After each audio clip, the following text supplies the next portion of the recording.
നിന്ന് തുടങ്ങാൻ പോവുകയാണ്. ഒന്നാമത്തെ ചാപ്റ്റർ എല്ലാവരും വളരെ നന്നായിട്ട് തന്നെ പഠിച്ചു വെച്ചിട്ടുണ്ട്. കാരണം അത് വളരെ സിമ്പിൾ ആയിട്ടുള്ള ഒരു ചാപ്റ്റർ ആയിരുന്നു. നമ്മളത് തുടങ്ങിയപ്പോൾ തന്നെ പറഞ്ഞതാണല്ലേ. നമുക്ക് രണ്ടാമത് പഠിക്കേണ്ട ചാപ്റ്ററിന്റെ പേര് ഞാൻ പറയുകയാണ്, അനിമൽ കിങ്ഡം. അതാണ് നമ്മുടെ രണ്ടാമത്തെ ചാപ്റ്റർ, സുവോളജിയുടെ രണ്ടാമത്തെ ചാപ്റ്ററാണ്. ഓക്കെ, ഇത് നമ്മുടെ മറ്റ് ചാപ്റ്റേഴ്സിനെ വെച്ചിട്ട് വലിപ്പം ഒന്ന് നോക്കുകയാണെങ്കിൽ, കേട്ട് പേടിക്കൊന്നും വേണ്ട, കുറച്ച് വലിയ ചാപ്റ്ററാണ് നമ്മുടെ രണ്ടാമത്തെ ചാപ്റ്റർ.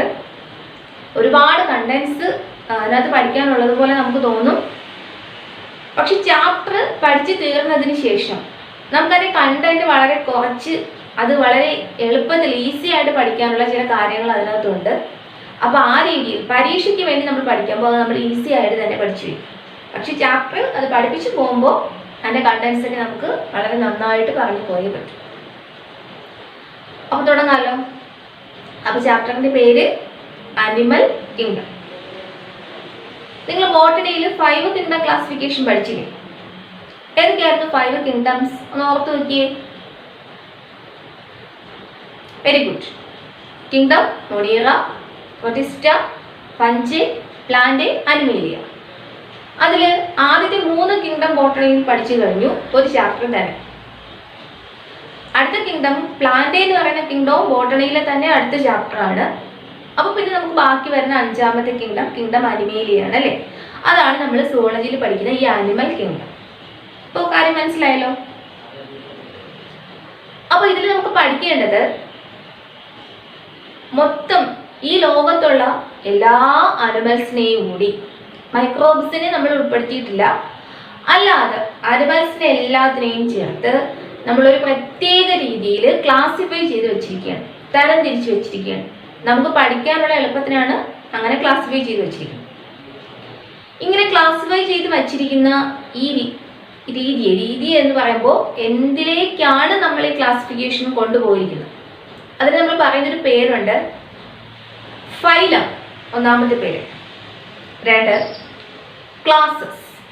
ഇപ്പോൾ നമ്മൾ ഈ ചാപ്റ്ററിൽ പഠിക്കാൻ പോകുന്നതെല്ലാം പലതരം ഫൈലംസ് ഏതൊക്കെയാണ്, ഓരോ ഫൈലത്തിലും എന്തൊക്കെ ജീവികൾ ഉൾപ്പെടും, അതുപോലെ തന്നെ പലതരം ക്ലാസസ് ഏതൊക്കെയാണ്, ആ ഓരോ ക്ലാസ്സിലും എന്തൊക്കെ ജീവികൾ ഉൾപ്പെടും. ഇതാണ് നമ്മുടെ ഈ ചാപ്റ്ററിൻ്റെ ഒരു content.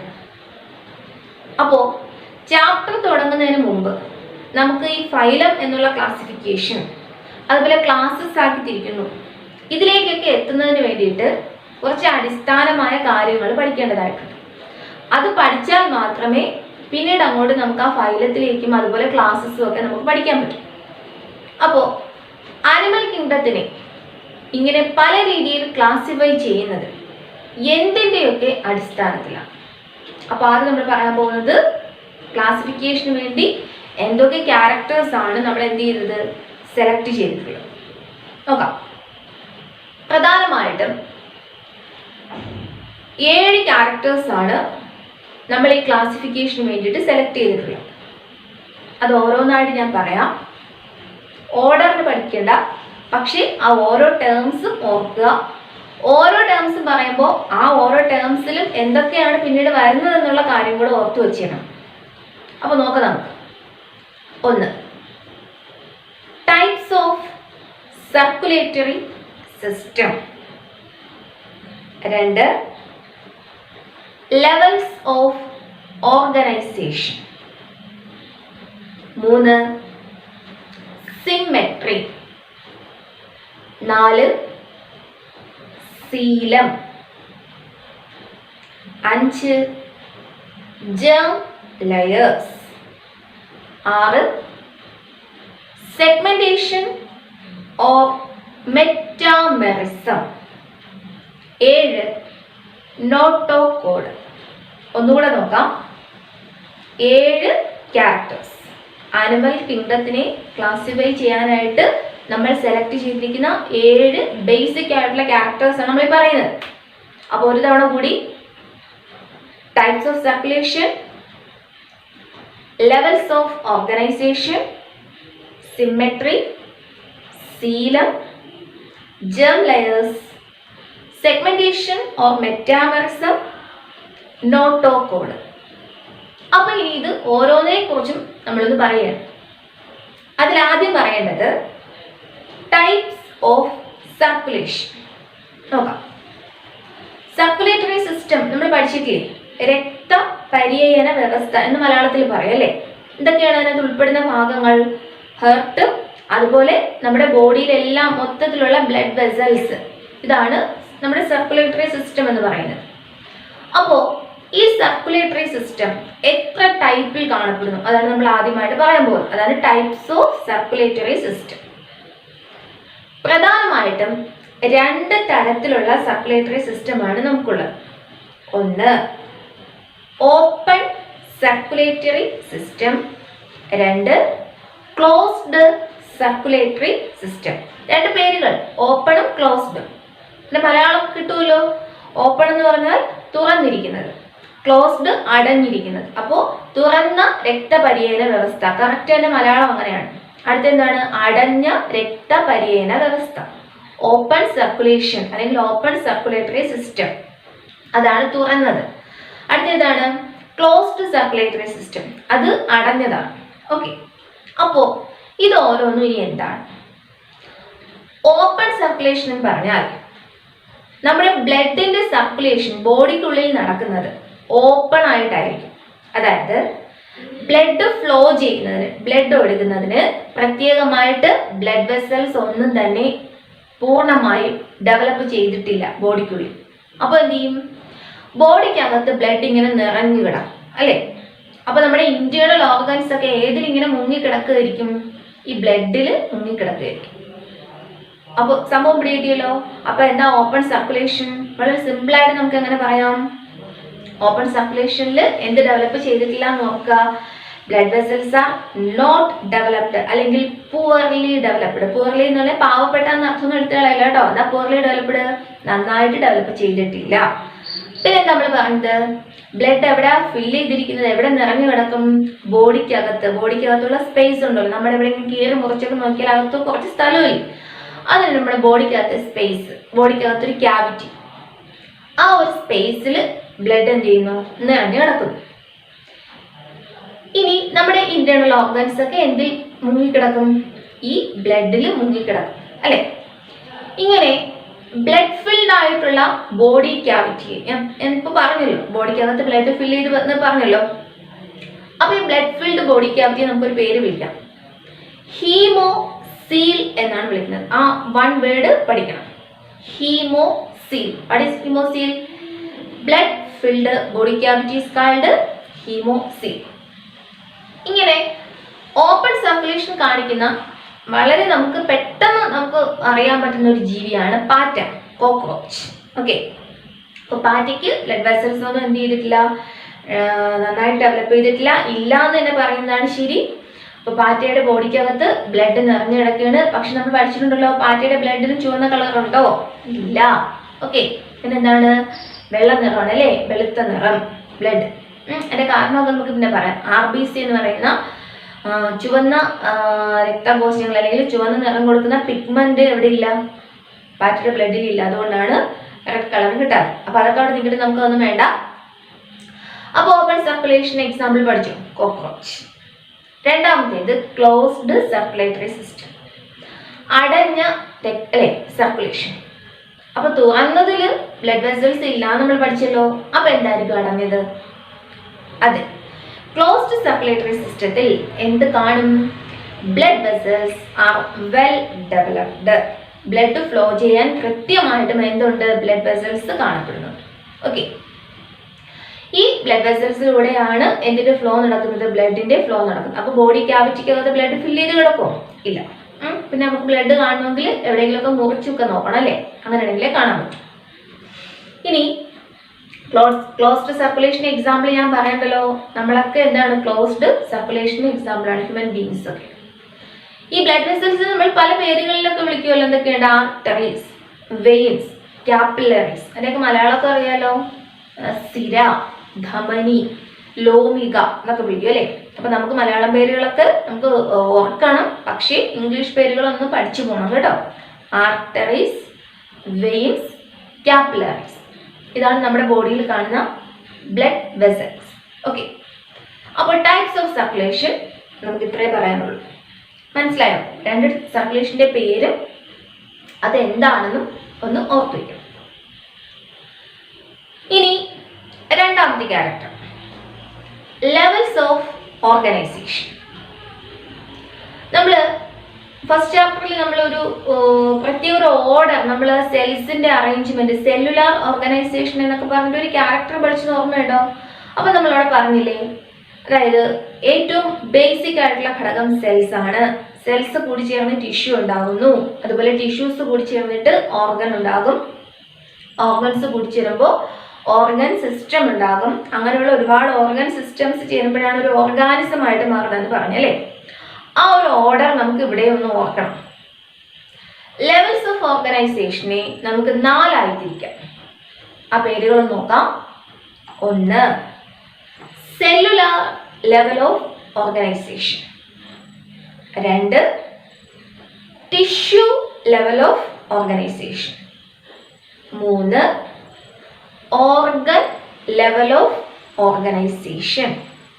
4, organ system level of organisation. അപ്പോൾ 4 ലെവൽസ് ഓഫ് ഓർഗനൈസേഷൻ നമുക്ക് പഠിക്കേണ്ടത്. കണ്ടോ, ഞാൻ ആ പേര് പറഞ്ഞപ്പോൾ തന്നെ കാര്യം പിടികിട്ടിയല്ലോ. ആദ്യം സെല്ല്, പിന്നെ ടിഷ്യൂ, അത് കഴിഞ്ഞാൽ ഓർഗൻ, അത് കഴിഞ്ഞാൽ ഓർഗൻ സിസ്റ്റം, ഓർഗാനിസം വേണ്ട. ഓക്കെ, അപ്പോൾ ഇത് ഓരോന്നും എന്താണ് നമുക്ക് നോക്കാം. ആദ്യത്തേത് സെല്ലുലാർ ലെവൽ ഓഫ് ഓർഗനൈസേഷൻ. ഒരു ജീവിയുടെ ബോഡി നിർമ്മിച്ചിരിക്കുന്നത് സെൽസ് മാത്രമേ ഉള്ളൂ. അതായത് സെൽസ് കൂടിച്ചേർന്ന് ടിഷ്യൂ പോലും ആയിട്ടില്ല. ആ ഓർഗാനിസത്തിന്റെ ബോഡിക്കകത്തെ ഫങ്ഷൻസ് ഒക്കെ ആ ഒരു സെല്ലായിരിക്കും ചെയ്യുന്നത്. അത് ഒന്നുകിൽ യൂണി സെല്ലുലാർ ആയ ജീവിയായിരിക്കാം, അല്ലെങ്കിൽ മൾട്ടി സെല്ലുലാർ ആയ ജീവിയായിരിക്കാം. പക്ഷെ അതിന് എന്ത് ഫോർമേഷൻ ഇല്ല? ടിഷ്യൂ ഫോർമേഷൻ നടന്നിട്ടില്ല. ഓക്കെ, അപ്പൊ അതിനെ നമുക്ക് എന്ത് വിളിക്കാം? Cellular level of organisation. അപ്പൊ body consist of only cells only. Okay, അപ്പൊ എക്സാമ്പിൾസ് തൽക്കാലം ഇപ്പൊ ഞാൻ പറയത്തില്ല. കാരണം എക്സാമ്പിൾസ് പറയുന്നത് നമ്മൾ അങ്ങോട്ട് ഫൈലം എന്ന് പറയുന്ന ക്ലാസിഫിക്കേഷൻ നമ്മൾ പഠിച്ചു തുടങ്ങിയതിന് ശേഷമേ ഞാൻ എക്സാമ്പിൾ പറയും. ഓക്കെ, തൽക്കാലം ഓരോ ലെവൽസും എന്താണെന്ന് മാത്രം പഠിച്ചു പോയാൽ മതി. അപ്പൊ ആദ്യത്തെ കാര്യം. രണ്ടാമത്തേത് ടിഷ്യൂ ലെവൽ ഓഫ് ഓർഗനൈസേഷൻ. സിമ്പിളായിട്ട് നമുക്ക് എങ്ങനെ പറയാം? ഒരു ജീവിയുടെ ബോഡി നമ്മൾ പരിശോധിച്ചാൽ സെൽസ് കൂടി ചേർന്ന് ടിഷ്യൂസ് ആയിട്ട് മാറിയിട്ടുണ്ടെങ്കിൽ that is called tissue level of organization. Okay, അപ്പോൾ cells are grouped to form tissues. Body function ചെയ്യുന്നത് ആരാണ്? ഈ ടിഷ്യൂസ് ആണ് ചെയ്യുന്നത്. അപ്പോൾ മൂന്നാമത്തെ എന്ന് പറഞ്ഞേ എന്തായിരിക്കും? Organ level of organisation. ഞാൻ പറയുന്നില്ല, നിങ്ങൾ തന്നെ ഒന്ന് പറഞ്ഞു.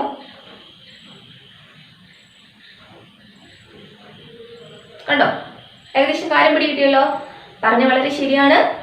അതായത് ടിഷ്യൂസ് കൂടി ചേർന്ന് ഓർഗൻസ് ആയി മാറിയെങ്കിൽ that is called organ level of organisation. പിടിയിട്ടു. അപ്പോൾ tissues grouped to form organs, അതാണ് മൂന്നാമത്തെ ലെവൽ ഓഫ് ഓർഗനൈസേഷൻ. അപ്പോൾ നാലാമത്തെ ഏതാ? Very good, organ system level of organisation. Organs കൂടി ചേർന്നിട്ട് എന്തായിട്ട് മാറിയെങ്കിൽ ഓർഗൻ സിസ്റ്റംസ് ആയിട്ട് മാറിയിട്ടുണ്ടെങ്കിൽ that is called organ system level of organisation. കണ്ടോ, വളരെ സിമ്പിൾ അല്ലേ എൻ്റെ ഡെഫിനിഷൻ പറയാനായിട്ട്. അപ്പോൾ ആ 4 പേരുകൾ മാത്രം നമുക്ക് ഓർത്താൽ മതി. അപ്പോൾ എക്സാമ്പിൾസ് തൽക്കാലം ഇപ്പം നമുക്ക് വേണ്ട. എങ്കിലും ലാസ്റ്റ് ലെവലിലെ എക്സാമ്പിൾ ആരാണെന്ന് നമുക്കറിയാം. Organ system level. Human beings ഒക്കെ എന്ത് ലെവലാണ്? Organ system level of organisation. Okay, മൂന്നാമത്തെ ക്യാരക്ടറാണ് സിമെട്രി. സിമെട്രി എന്ന് പറഞ്ഞാൽ നമ്മുടെ ബോഡി പാർട്സിനെ ബോഡിയിൽ ഏത് രീതിയിലാണ് അറേഞ്ച് ചെയ്തിരിക്കുന്നത്, ആ അറേഞ്ച്മെന്റിനെയാണ് നമ്മൾ സിമെട്രി എന്ന് പറയുന്നത്. കുറച്ചുകൂടെ വിശദമാക്കിയാൽ നമ്മുടെ ബോഡിക്ക് ഒരു സെൻട്രൽ ആക്സിസ് ഉണ്ടെന്ന് വിചാരിക്കുക, ഒരു സെൻട്രൽ പോർഷൻ. ആ ഒരു സെൻട്രൽ ആക്സിസിന് ചുറ്റും നമ്മുടെ ബോഡി പാർട്സിനെ ഈക്വൽ ആയിട്ടാണോ, അതായത് ഒരേപോലുള്ള നമ്മുടെ ബോഡി പാർട്സ് ഒക്കെ ഉണ്ടെങ്കിൽ അതിനെ ഈക്വൽ ആയിട്ടാണോ 2 സൈഡിലും അറേഞ്ച് ചെയ്തിരിക്കുന്നത്, ആ ഒരു അറേഞ്ച്മെന്റിനെയാണ് നമ്മൾ സിമെട്രി എന്ന് പറയുന്നത്. അപ്പോൾ തൽക്കാലം ഇങ്ങനെ ഓർക്കണം, arrangement of body parts. Okay, around A central axis, അതിനെയാണ് നമ്മൾ എന്ത് പറയുന്നത്? സിമെട്രി. ഈ സിമെട്രി അനുസരിച്ച് ജീവികളെ നമുക്ക് 3 പേരുകളിൽ വിളിക്കാം. സിമെട്രി ഇല്ലാത്ത ജീവികൾ സിമെട്രി ഉള്ള ജീവികളാണ്. ഈ സിമെട്രി ഉള്ള ജീവികളെയാണ് രണ്ട് പേരുകളിൽ നമ്മൾ ശരിക്കും വിളിക്കുന്നത്. സിമെട്രി ഇല്ലാത്തതിനെ ആബ്സെൻസ് ഓഫ് സിമെട്രി എന്നേ പറയാൻ പറ്റും. അപ്പോൾ മൊത്തം 3 പേരുകൾ. അപ്പോൾ ടൈപ്സ് ഓഫ് സിമെട്രി ചോദിക്കുമ്പോൾ നമ്മൾ 3 ടൈപ്സ് നമ്മൾ പഠിക്കുകയാണ് ചെയ്യുന്നത്. ആ 3 ടൈപ്സ് ഈ പറയുന്നതാണ്. ഒന്ന് അസിമെട്രി, എസിമെട്രി എന്ന് പറയാം, അസിമെട്രി എന്ന് പറയാം. 2 റേഡിയൽ സിമെട്രി. 3 bilateral symmetry. പേരുകൾ നല്ലതുപോലെ പഠിക്കണം. Asymmetry, radial symmetry, bilateral symmetry. ഇനി ഇത് ഓരോന്നും എന്താണ്? അസിമെട്രി മീൻസ് ആദ്യത്തെ എ എന്ന് പറയുന്ന വാക്ക് ആബ്സെൻസ് എന്നാണ് ഉദ്ദേശിക്കുന്നത്. അപ്പോൾ കാര്യം പിടികിട്ടിയല്ലോ, സിമെട്രി ആബ്സെന്റ് ആണ്. അപ്പോൾ absence of symmetry, that is called asymmetry. ഇതിനും ഞാൻ എക്സാമ്പിൾസ് ഒന്നും ഇപ്പോൾ പറയുന്നില്ല. എക്സാമ്പിൾസ് ഒക്കെ ഫൈലം പഠിപ്പിച്ച് തുടങ്ങുമ്പോൾ ഈ പറയുന്ന ഓരോന്നിനും എക്സാമ്പിൾസ് നമ്മൾ പറഞ്ഞു പോകും. അപ്പോൾ ഇതൊക്കെ ഒരു തവണ കൂടി ഞാൻ അപ്പോൾ ചോദിക്കും. അപ്പോൾ അസിമെട്രി പിടികിട്ടിയല്ലോ. രണ്ടാമത്തേത് റേഡിയൽ സിമെട്രി. റേഡിയൽ സിമെട്രി മനസ്സിലാക്കാൻ പെട്ടെന്ന് അതിനൊരു എളുപ്പ വഴി എന്ന് പറഞ്ഞാൽ ഓർഗാനിസത്തിന്റെ ഷേപ്പ് ഒന്ന് ഓർത്താൽ മതി. അതായത് ഒന്നുകിൽ സർക്കുലർ ഷേപ്പ് ആയിരിക്കണം, അല്ലെങ്കിൽ ഉരുണ്ടിരിക്കണം, ബോൾ പോലെ. ഇല്ലെങ്കിൽ നമ്മൾ ആ ജീവിയുടെ ഷേപ്പിനൊന്ന് ഔട്ട്ലൈൻ ഇങ്ങനെ വരച്ച് നോക്കുമ്പോൾ ആ ഔട്ട്ലൈൻ നമുക്ക് ഒരു സർക്കുലർ ആയിട്ട് കിട്ടണം. ഇങ്ങനെയാണെങ്കിൽ ആ ജീവിയുടെ സിമെട്രി റേഡിയൽ സിമെട്രി ആയിരിക്കും. അതായത് നമ്മൾ ആ ജീവിയെ രണ്ടായിട്ട് കട്ട് ചെയ്യാൻ പോവുകയാണ്. അങ്ങനെ രണ്ടായിട്ട് സിമെട്രി നമ്മൾ മനസ്സിലാക്കുന്നത് അങ്ങനെയാണ് കേട്ടോ. ഒരു ഓർഗാനിസത്തിന് നമ്മുടെ കയ്യിൽ കിട്ടിയാൽ ആ ഓർഗാനിസത്തിനെ 2 തുല്യ ഭാഗങ്ങളായിട്ട് നമുക്ക് എന്ത് ചെയ്യണം, കട്ട് ചെയ്ത് മാറ്റാൻ പറ്റണം. അങ്ങനെ കട്ട് ചെയ്ത് മാറ്റാൻ പറ്റിയാൽ നമ്മൾ പറയും അതിന് സിമെട്രി ഉണ്ട്. മാറ്റാൻ പറ്റുന്നില്ല, നമ്മൾ രണ്ടായിട്ട് കട്ട് ചെയ്ത് വെച്ചു. അങ്ങനെ കട്ട് ചെയ്ത് വെച്ചിട്ട് നോക്കുമ്പോൾ 2 വ്യത്യസ്തമായ 2 ഷേപ്പിലാണ് കിട്ടുന്നതെങ്കിൽ അതിന് നമുക്ക് എന്തില്ലാന്നേ പറയാൻ പറ്റും, സിമെട്രി ഇല്ലാന്നേ പറയാൻ പറ്റും. അപ്പോൾ ഇവിടെ അസിമെട്രി എന്ന് പറഞ്ഞാൽ അതാണ്. അങ്ങനെ ഈക്വൽ ആയിട്ട് നമുക്ക് എന്ത് ചെയ്യാൻ പറ്റില്ല, ഡിവൈഡ് ചെയ്യാൻ പറ്റാത്തതാണ് അസിമെട്രി എന്ന് പറഞ്ഞത്. റേഡിയൽ സിമെട്രി എന്ന് പറയുമ്പോൾ ഒരു സെന്റർ പോയിന്റിലൂടെ നമ്മൾ കട്ട് ചെയ്താൽ നമുക്ക് 2 തുല്യ ഭാഗങ്ങൾ കിട്ടുമെങ്കിൽ that type of symmetry is called radial symmetry. Okay, അടുത്ത bilateral symmetry ആണ്. Bi means 2, lateral means sides, വശങ്ങളാണ്. അപ്പോൾ എന്തായിരിക്കും ബൈലാറ്ററൽ സിമെട്രി? ഒരു ജീവിയെ രണ്ടായിട്ട് നമ്മൾ കട്ട് ചെയ്യുമ്പോൾ 2 വശങ്ങളായിട്ട് 2 സൈഡ്സ് കിട്ടുമെങ്കിൽ അപ്പോൾ ഒന്നിനെ നമുക്ക് ലെഫ്റ്റ് സൈഡ് എന്നും ഒന്നിനെ റൈറ്റ് സൈഡ് എന്നും വിളിക്കാം. അങ്ങനെ 2 സൈഡ്സ് കിട്ടിയാൽ that type of symmetry is called bilateral symmetry. Bilateral സിമെട്രിയിൽ ഓർഗാനിസത്തിനെ കട്ട് ചെയ്യേണ്ട രീതിയുണ്ട്. അവിടെ സെന്റർ പോയിന്റും സെൻട്രൽ ആ ഒരു ആക്സിസും ഒന്നും നോക്കിയാൽ പറ്റത്തില്ല. അത് ലോഞ്ചിറ്റ്യൂഡിനൽ നീളത്തിൽ എന്ത് ചെയ്യണം, കട്ട് ചെയ്യേണ്ടി വരും. ഓക്കെ, അപ്പോൾ ഒരു പ്ലെയിനിലൂടെ നമുക്ക് കട്ട് ചെയ്യാൻ പറ്റും. റേഡിയൽ സിമെട്രി അങ്ങനെയല്ല, ഏത് പ്ലെയിനിലൂടെ വേണമെങ്കിലും കട്ട് ചെയ്യാം, ഏത് ഡയറക്ഷനിലൂടെ വേണമെങ്കിലും നമുക്ക് കട്ട് ചെയ്യാം. പക്ഷേ ആ എങ്ങനെ ഡയറക്ഷനിൽ നമ്മൾ കട്ട് ചെയ്താലും ആ കട്ടിങ് കടന്നു പോകുന്നത് ഒരു സെന്റർ ഒരു പോയിന്റിലൂടെ ആയിരിക്കണം. എങ്കിൽ 2 തുല്യമായിട്ടുള്ള ഹാഫ്സ്, 2 പകുതികൾ കിട്ടും. പിടിക്കും. ആ 2 ഹാഫ്സിന് നമുക്ക് റൈറ്റ് ഹാഫ് ലെഫ്റ്റ് ഹാഫ് എന്ന പേരൊന്നും വിളിക്കാൻ പറ്റില്ല. പക്ഷെ ബൈലാറ്ററൽ സിമെട്രിയിൽ നമുക്ക് എന്ത് ചെയ്യാൻ പറ്റും, അങ്ങനെ റൈറ്റ് ഹാഫ് ലെഫ്റ്റ് ഹാഫ് എന്ന് നമുക്ക് പറയാൻ പറ്റും. അപ്പോൾ സിമെട്രി മനസ്സിലായോ? 3 ടൈപ്പ് സിമെട്രി പിടികിട്ടിയോ? അടുത്തതിലോട്ട് പോട്ടോ. അടുത്തത് ജേം ലെയേഴ്സ്. ജേം ലെയേഴ്സ് എന്ന് പറഞ്ഞാൽ നമ്മളൊക്കെ എംബ്രിയോ ആയതിനു ശേഷമാണ് നമ്മളായിട്ട് മാറിയത്. നമ്മുടെ കേസിലല്ല, എല്ലാ ഓർഗാനിസത്തിൻ്റെയും കേസ് അങ്ങനെയല്ലേ. ഒരു ജീവി ആ ജീവി ആകുന്നതിന് മുമ്പ് ആദ്യം അതെന്താവും, എംബ്രിയോ എന്ന് പറയുന്നൊരു അവസ്ഥയിലെത്തും അല്ലേ. ഇങ്ങനെ എംബ്രിയോ ആകുന്ന സമയത്ത് ആ എംബ്രിയോയിൽ കാണുന്ന സെൽസിനെ നമ്മളൊരു പേര് വിളിക്കും. അതാണ് ജേം ലെയേഴ്സ്. ഓക്കെ, അപ്പോൾ ദി ലെയേഴ്സ് ഓഫ് സെൽസ്, അത് പല ലെയറുകളായിട്ടാണ് കാണുന്നത്. Layers of cells present in the embryonic stage is called germ layers. ഈ germ layers ന്റെ എണ്ണം അനുസരിച്ച് ജീവികളെ നമുക്ക് രണ്ടായിട്ട് ക്ലാസിഫൈ ചെയ്യാം. Organisms are classified into 2 types. ഒന്ന് ഡിപ്ലോബ്ലാസ്റ്റിക് ഓർഗാനിസംസ്, രണ്ടാമത്തേത് ട്രിപ്ലോബ്ലാസ്റ്റിക് ഓർഗാനിസംസ്. ഡിപ്ലോബ്ലാസ്റ്റിക്കും ട്രിപ്ലോബ്ലാസ്റ്റിക്കും. ഇനി എന്താണെന്ന് നോക്കാം. ഡിപ്ലോ, ആദ്യത്തെ ഡൈപ്ലോ എന്നാണ് ശരിക്കും നമ്മൾ ആ വാക്ക്. ഡൈ എന്ന് പറയുന്നത് 2 അല്ലേ? അതാ. ജേം ലെയേഴ്സിന്റെ എണ്ണം 2 എണ്ണമാണെങ്കിൽ ധാരാക്കാളുടെ ഡിപ്ലോബ്ലാസ്റ്റിക്. അപ്പൊ എന്തായിരിക്കും ട്രിപ്ലോബ്ലാസ്റ്റിക്? ട്രൈ 3 ആണല്ലോ. ശരി, അപ്പോ ജേം ലെയേഴ്സിന്റെ എണ്ണം 3 എണ്ണം ഉണ്ടെങ്കിൽ അതിനെന്ത് വിളിക്കാം? ട്രിപ്ലോബ്ലാസ്റ്റിക് എന്ന് വിളിക്കാം. തീർന്നില്ല. ഡിപ്ലോബ്ലാസ്റ്റിക്കിൽ കാണുന്ന ലെയേഴ്സ് ഏതൊക്കെയാണ്? ട്രിപ്ലോബ്ലാസ്റ്റിക്കിൽ കാണുന്ന ലെയേഴ്സ് ഏതൊക്കെയാണ്?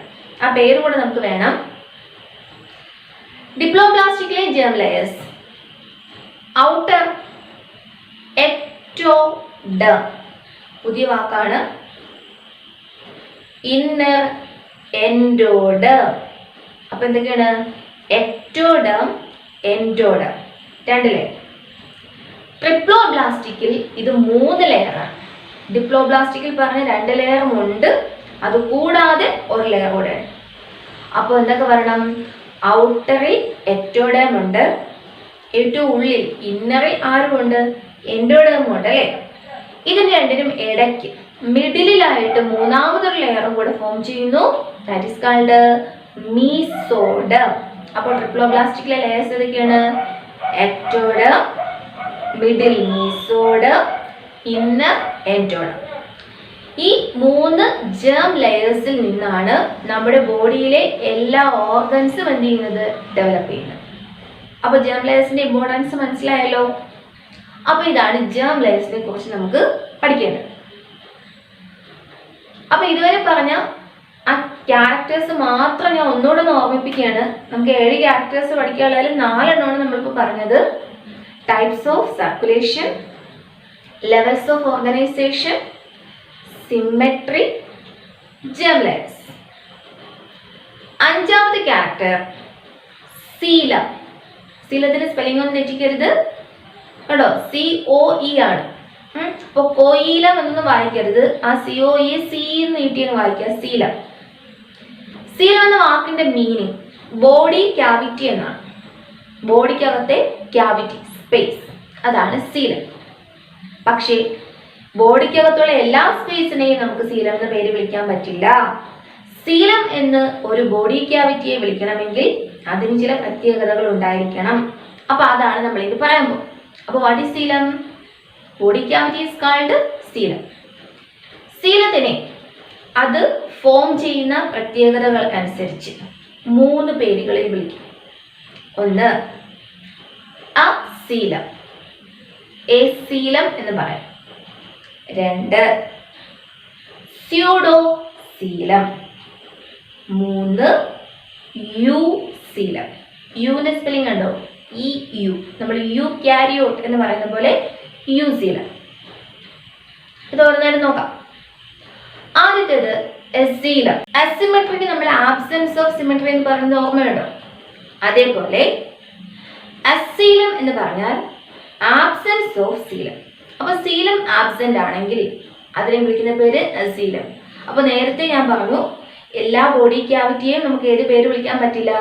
സീലം എന്ന പേര് വിളിക്കാൻ പറ്റില്ല. അപ്പൊ അതാണ് ഞാൻ ഇവിടെ പറഞ്ഞത്. ബോഡി ക്യാവിറ്റി എന്ന് പറയുന്നത് എന്തെങ്കിലും ഒരു ക്യാവിറ്റി ഉണ്ടെങ്കിൽ അത് നമ്മൾ സീലം എന്ന് പറയില്ല. അപ്പൊ നമ്മൾ ഉദ്ദേശിക്കുന്ന രീതിയിലുള്ള ഒരു ബോഡി ക്യാവിറ്റി അല്ലെങ്കിൽ നമ്മൾ അതിനെ അസീലം എന്ന് തന്നെ പറയണം. സീലം ആബ്സെന്റ് ആണ്. ഓക്കെ. അടുത്തത് യുസീലം പറഞ്ഞിട്ട് സ്യൂഡോസീലം പറയും. യു എന്ന വാക്കിന്റെ മീനിങ് EU, അതാണല്ലോ യു. യു മീൻസ് ട്രൂ എന്നാണ് അർത്ഥം. യഥാർത്ഥത്തിലുള്ളത്, ശരിക്കും അങ്ങനെ ഒരെണ്ണം ഉണ്ട്, സത്യമായിട്ടുള്ള കാര്യം. അപ്പൊ യുസീലം ഈസ് കാൾഡ് ട്രൂ സീലം, യഥാർത്ഥ സീലം. അങ്ങനെ ഒരു ബോഡി ക്യാവിറ്റിയെ യുസീലം അല്ലെങ്കിൽ സീലം, ഓക്കെ, സീലോമേറ്റ് എന്നൊക്കെയാണ് നമ്മൾ അത്തരം ജീവികളെ വിളിക്കുന്നത്. അങ്ങനെ വിളിക്കണമെങ്കിൽ ഈ പറഞ്ഞ ബോഡി ക്യാവിറ്റി ഫോം ചെയ്യുന്നത് നേരത്തെ നമ്മൾ ജേം ലെയേഴ്സ് പഠിച്ചപ്പോൾ മീസോഡേം എന്നൊരു ജേം ലെയർ പഠിച്ചത് ഓർമ്മയുണ്ടോ? ആ മീസോഡേമിൽ നിന്നായിരിക്കണം ഈ പറഞ്ഞ ബോഡി ക്യാവിറ്റി ഫോം ചെയ്യേണ്ടത്. ഞാൻ നേരത്തെ പറഞ്ഞില്ലേ, ജേം ലെയേഴ്സിൽ നിന്നാണ് നമ്മുടെ ബോഡിയുടെ ഓരോ ഭാഗങ്ങളും ഫോം ചെയ്യുന്നതെന്ന് പറഞ്ഞു. അപ്പോൾ മീസോഡേം എന്ന ജേം ലെയറിൽ നിന്നാണ് ബോഡി ക്യാവിറ്റി ഫോം ചെയ്യുന്നതെങ്കിൽ ദാറ്റ് ഈസ് കാൾഡ് യൂസീലം അല്ലെങ്കിൽ സീലം, അതുമല്ലെങ്കിൽ ട്രൂ സീലം. അപ്പൊ എന്താണ് സ്യൂഡോസീലം? സ്യൂഡോ എന്ന വാക്കിന്റെ അർത്ഥം ഫാൾസ് എന്നാണ്. അപ്പോൾ അത് ശരിക്കുള്ളതല്ലല്ലോ, അല്ല.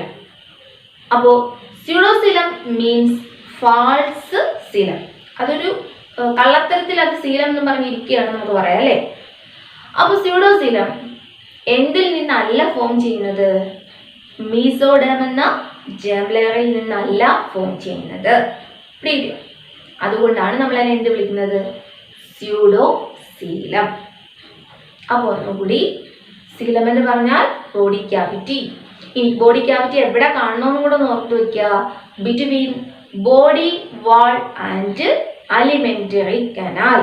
ഓക്കെ, അലിമെന്ററി കനാൽ ഏതാണ്? നമ്മുടെ അന്നനാളം എന്ന് നമ്മൾ പറയത്തില്ലേ. അപ്പോൾ ബോഡി വാളിനും നമ്മുടെ ബോഡിയുടെ ബോഡി വാളിനും നമ്മുടെ അന്നനാളത്തിനും ഇടയ്ക്ക്, അലിമെന്ററി കനാലിനും ഇടയ്ക്ക് കാണുന്ന ക്യാവിറ്റി വിളിക്കുന്ന പേരാണ് സീലം. അതിനെ 3 പേരുകളിൽ വിളിച്ചു: യൂസീലം, സ്യൂഡോസീലം, അസീലം. യൂസീലം ട്രൂസീലമാണ്, മീസോഡേമിൽ നിന്ന് ഫോം ചെയ്തു. സ്യൂഡോസീലം ഫാൾസീലമാണ്, മീസോഡേമിൽ നിന്നല്ല ഫോം ചെയ്യുന്നത്. എസീലം ആബ്സെൻസ് ഓഫ് സീലം. ഇനി സീലം പൊസസ് ചെയ്യുന്ന ഓർഗാനിസംസിനെ നമുക്കൊരു പേര് വിളിക്കാം. യൂസീലം കാണപ്പെടുന്ന ജീവികളെ യൂസീലോമേറ്റ് അല്ലെങ്കിൽ സീലോമേറ്റ്സ് എന്ന് വിളിക്കും. സ്യൂഡോസീലമാണ് കാണപ്പെടുന്നതെങ്കിൽ സ്യൂഡോസീലോമേറ്റ്സ്. ഇനി സീലം ആബ്സെന്റ് അസീലം ആണെങ്കിൽ അസീലോമേറ്റ്. അപ്പൊ ആ 3 പേരും കൂടെ ജസ്റ്റ് ഒന്ന് ഓർമ്മിച്ചു. അപ്പോൾ ബോഡി ക്യാവിറ്റി പിടികിട്ടിയോ? സീലം എന്താണെന്ന് മനസ്സിലായോ? അടുത്ത ക്യാരക്ടർ സെഗ്മെന്റേഷൻ അല്ലെങ്കിൽ മെറ്റാമെറിസം. അത് ആ പേരിൽ തന്നെ ഉണ്ട്. അതായത് ബോഡിയെ സെഗ്മെന്റ്സ് ആയിട്ട് ഡിവൈഡ് ചെയ്ത് വെച്ചിട്ടുണ്ടെങ്കിൽ, ഓരോ ചെറിയ ചെറിയ പീസസ് കഷ്ണങ്ങളായിട്ടാണ് ബോഡി കാണപ്പെടുന്നതെങ്കിൽ അതിനെയാണ്, ആ പ്രോസസ്സിനെ പറയുന്ന പേരാണ് മെറ്റാമെറിസം അല്ലെങ്കിൽ സെഗ്മെന്റേഷൻ. അപ്പോൾ ആ ചെറിയ പീസസിനെ സെഗ്മെന്റ്സ് അല്ലെങ്കിൽ മെറ്റാമീരിയേഴ്സ് എന്ന് വിളിക്കാം. ഓക്കെ, അതിൽ കൂടുതൽ വിശദീകരിക്കാനൊന്നുമില്ല. Last notochord. നോട്ടോകോഡ് എന്ന് പറഞ്ഞാൽ നമ്മുടെ നട്ടെല്ല് ഉണ്ടല്ലോ, ബാക്ക് ബോൺ. ഈ നട്ടെല്ലിന്റെ ആദ്യ രൂപത്തിനെ വിളിക്കുന്ന പേരാണ് നോട്ടോകോഡ് എന്ന് വിളിക്കുന്നത്. അപ്പോൾ early stage of backbone എന്ന് നമ്മൾ ഓർത്ത് വെച്ചേക്കാം, അല്ലേ? നമ്മൾ എംബ്രിയോയൊക്കെ ആവുന്ന സമയത്ത് നമുക്ക് ബാക്ക് ബോൺ നട്ടെല്ല് കാണത്തില്ല, പകരം ഈ പറഞ്ഞ നോട്ടോകോഡ് ആയിരിക്കും കാണുന്നത്. എന്നിട്ട് ഓർഗാനിസം അഡൾട്ട് ആകുന്ന ടൈമിലാണ്, അതായത് അതിന്റെ വളർച്ച സംഭവിച്ചുകൊണ്ടിരിക്കുമ്പോഴാണ് ഈ നോട്ടോകോഡ് എന്തായിട്ട് മാറുന്നത്? നട്ടെല്ല്, വെർട്ടിബ്രൽ കോളമായിട്ട് മാറുന്നത്. പിടികിട്ടിയോ? എല്ലാ ജീവികൾക്കും എന്ത് കാണില്ല? നോട്ടോകോഡ് കാണില്ല, അല്ലെങ്കിൽ നട്ടെല്ല് കാണില്ല. അതിനനുസരിച്ച് ജീവികളെ നമ്മൾ 2 പേരുകളിലൊക്കെ പഠിച്ചിട്ടില്ലേ? എന്തൊക്കെയാണ് ആ പേരൊന്ന് ഓർക്കാവോ? ആരൊക്കെ പറയുന്നുണ്ട്? കോർഡേറ്റും നോൺ കോർഡേറ്റ്സും. Chordata and non chordata. Yes, chordates ആണ് കോർഡേറ്റ്സ് അല്ലെങ്കിൽ കോർഡേറ്റ. എന്തുണ്ട്? വെർട്ടിബ്രൽ കോളം പ്രസന്റ് ആണ്. നോൺ കോർഡേറ്റയ്ക്ക് വെർട്ടിബ്രൽ കോളം നട്ടല് കേട്ടോ, അത് ആബ്സെന്റ് ആണ്. അപ്പൊ ഈ നോട്ടോകോഡിനെ കുറിച്ച് നമ്മൾ ഇനിയും, നോട്ടോകോഡിനെ കുറിച്ച് മാത്രമല്ല ഈ പറഞ്ഞ 7 ക്യാരക്ടേഴ്സിനെ കുറിച്ചും നമുക്ക് ഇനിയും പറയണം. നമ്മൾ ഇനി അങ്ങോട്ട് ക്ലാസിഫിക്കേഷനിലേക്ക് പോകുമ്പോൾ, ഫൈലം എന്ന് പറയുന്ന ആ ക്ലാസിഫിക്കേഷനിലേക്ക് പോകുമ്പോൾ, ഫൈലം തീരുന്നത് വരെയും ഈ 7 ക്യാരക്ടേഴ്സിനെ കുറിച്ച് നമുക്ക് പറഞ്ഞുകൊണ്ടേയിരുന്നേ പറ്റും. അപ്പോൾ ഇവിടെ കൊണ്ട് ഇത് പറഞ്ഞങ്ങ് നിർത്തുന്നു എന്ന് വിചാരിക്കേണ്ട. അപ്പൊ ഇന്നത്തെ ക്ലാസ്സിൽ നമുക്ക് 7 ക്യാരക്ടേഴ്സ് മതി. അപ്പൊ ഇത് വളരെ വൃത്തിയായിട്ട് എന്ത് ചെയ്യുക?